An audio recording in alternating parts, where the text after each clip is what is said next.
Mr. Podgorski, new question. What is your position on streetcars in Riverside?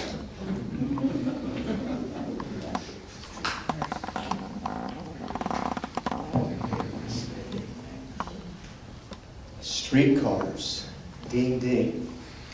So my first cousin is senior city planner for a city up in the Bay Area. So I obviously over the last year have been communicating with her on a regular basis. My understanding and my reading tells me that there are about 5 different requisites or requirements that make trolleys a good fit. Now I know that Mr. Gardner actually supports a trolley system as far as I have seen, and you'll have an opportunity to review that. But of those 5 or 6 requirements, we maybe meet one of them. Most of our people do not live within a mile of the planned area, which means now we're going to have to eminent domain some people's land.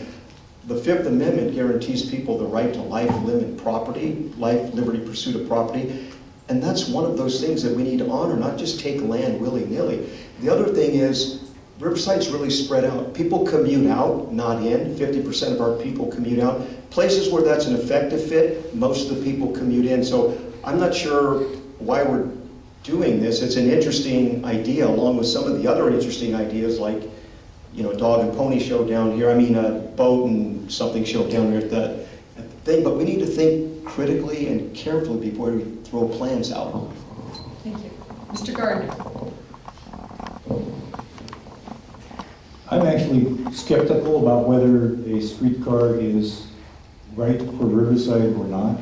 I'm glad we are doing the feasibility study because they have worked as new investment in some cities.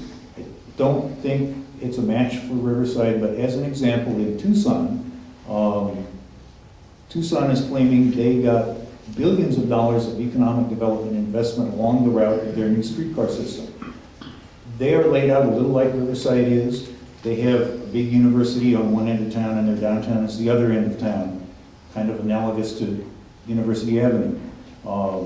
If a streetcar fits anywhere in Riverside, I think it's up and down University Avenue. But I don't see the results of the feasibility study. There are lots and lots of questions to answer before we make any decisions whether to go forward. Mr. Podgorski, do you have anything else? Well, I'm certainly glad that we're taking the time to do a feasibility study. I'm not sure how much we've spent already, but again, like I've come to realize, building a trolley is, as Mr. Gardner said, is a good fit in many cities. But when you look at the requirements, it's not a good fit here. So I would be very interested in await the results of the feasibility myself. But as far as I can see, it's not a good fit, and we should explore other alternatives, some of which are a lot less expensive.